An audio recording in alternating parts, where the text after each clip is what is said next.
Bom dia a todos. Hoje são 17 de maio de 21, segunda-feira, e vamos para mais um vídeo aqui no canal.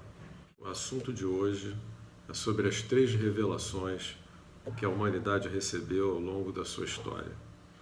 A primeira revelação foi Moisés, a segunda revelação Jesus Cristo e a terceira revelação, a doutrina espírita, por Allan Kardec.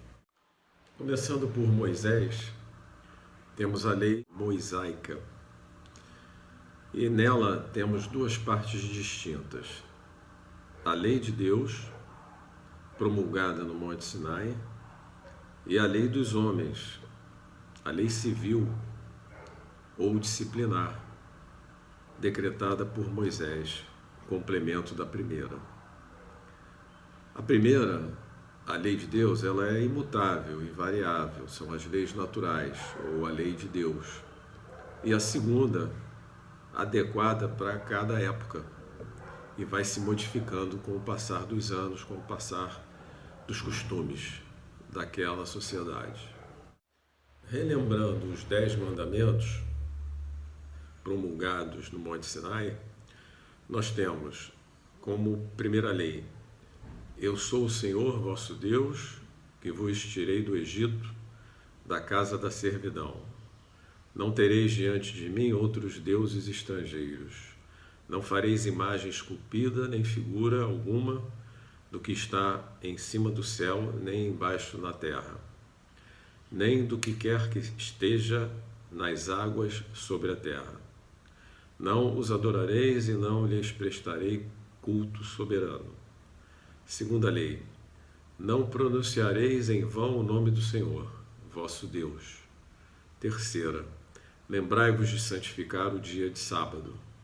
Quarta: honrai o vosso pai e vossa mãe, a fim de viverdes longo tempo na terra, que o Senhor vosso Deus vos dará. Quinta: não mateis. Sexta: não cometais adultério. Sétima: não roubeis. Oitava: não presteis testemunho falso contra o vosso próximo. Nona: não desejeis a mulher do próximo. Décima: não cobiceis a casa do vosso próximo, nem o seu empregado, nem a sua empregada, nem o seu boi, nem o seu asno, nem qualquer das coisas que lhe pertençam. Essa lei é de todos os tempos e vale para todos os povos. Por isso ela tem um caráter divino. Todas as outras leis que Moisés decretou, obrigado que se via a conter, pelo temor, um povo de seu natural turbulento e indisciplinado, no qual tinha ele de combater arraigados abusos e preconceitos, adquiridos durante a escravidão do Egito. Significa dizer que, além das leis naturais ou leis divinas que Moisés promulgou no Monte Sinai, tinha um complemento de leis para aquela época, para conter um povo indisciplinado, conturbado, agressivo, né? Vivíamos num período, naquela época, um mundo primitivo, onde a lei do mais forte imperava. Para imprimir autoridade às suas leis, houve de lhes atribuir origem divina, conforme o fizeram todos os legisladores dos povos primitivos. Ou seja, para que as pessoas acreditassem e seguissem as leis, que não eram leis divinas, e sim leis da sociedade da época, as pessoas que a decretavam, né, faziam com que essas leis tivessem um caráter divino, faziam com que essas leis fossem entendidas pela população como se fossem leis divinas, para que as pessoas, então, por temor, pudessem cumpri-las. A autoridade do homem precisava apoiar-se na autoridade de Deus, mas só a ideia de um Deus terrível podia impressionar criaturas ignorantes, agressivas, pouco evoluídas, nas quais ainda pouco desenvolvidos se encontravam o senso moral e o sentimento de uma justiça reta. É evidente que aquele que incluíra entre os seus mandamentos este: não matareis, não causareis danos ao vosso próximo, não poderia contradizer-se, fazendo da exterminação um dever. As leis mosaicas, propriamente ditas, revestiam, pois, um caráter essencialmente transitório. Agora vamos para a segunda revelação. O Cristo, a vinda do Cristo à Terra. O espírito mais evoluído que já passou por aqui como encarnado.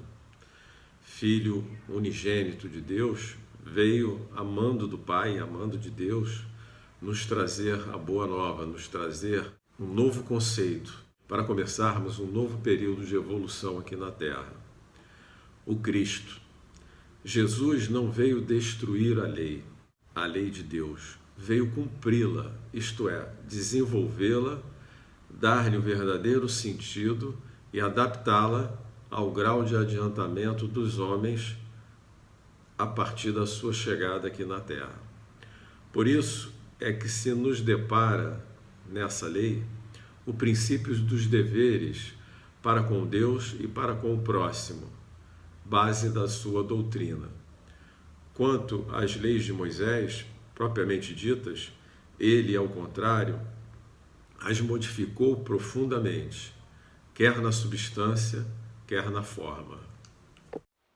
Jesus sintetizou as leis divinas num único propósito: amar a Deus acima de todas as coisas e o próximo como a si mesmo.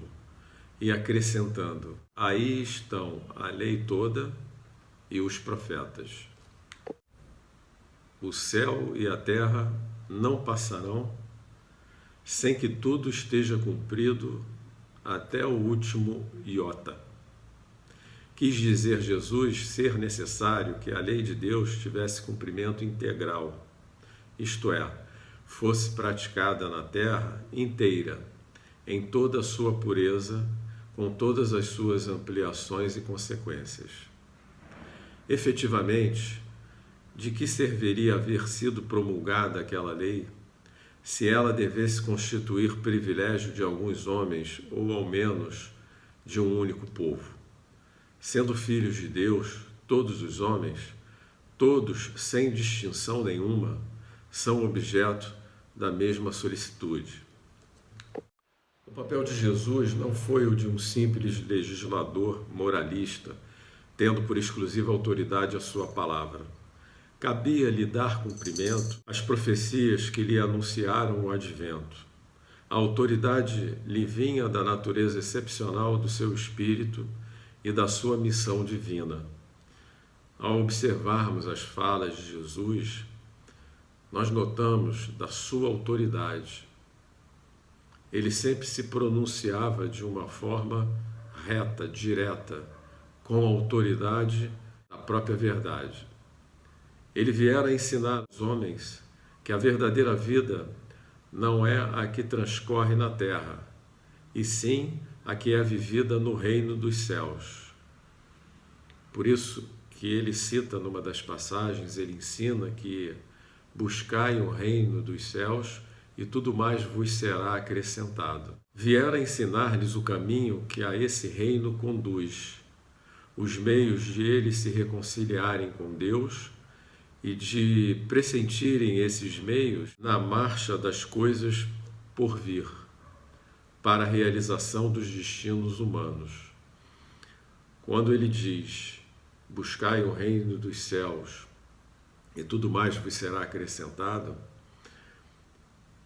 entenda-se como o reino dos céus, a busca pelo reino dos céus, como um comportamento moral adequado, um comportamento amoroso, um comportamento ditado pela nossa consciência.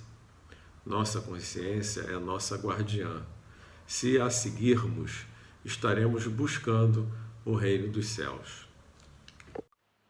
Jesus nos ensinou toda a lei, porém, ele mesmo nos disse, ainda não podiam ser compreendidas essas leis naquele momento, na sua totalidade ou na sua essência. Falou de tudo, mas em termos mais ou menos implícitos.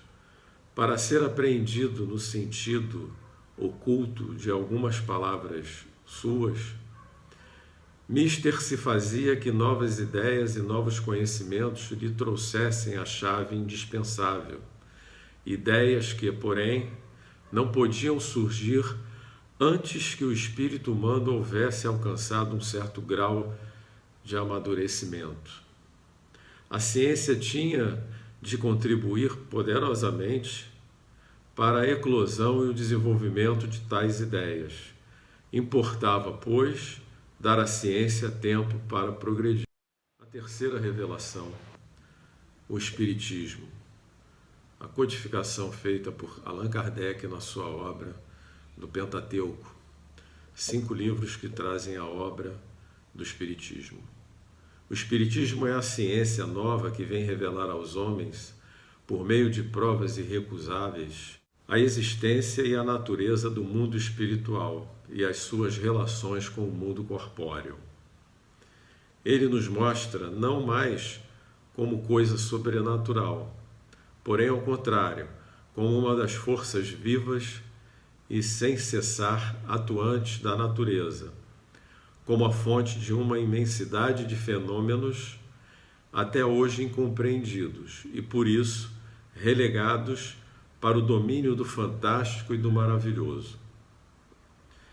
É a essas relações que o Cristo alude em muitas circunstâncias, e daí vem que muito do que ele disse permaneceu ininteligível ou falsamente interpretado. A lei do Antigo Testamento teve em Moisés a sua personificação. A do Novo Testamento teve Jesus, o Cristo.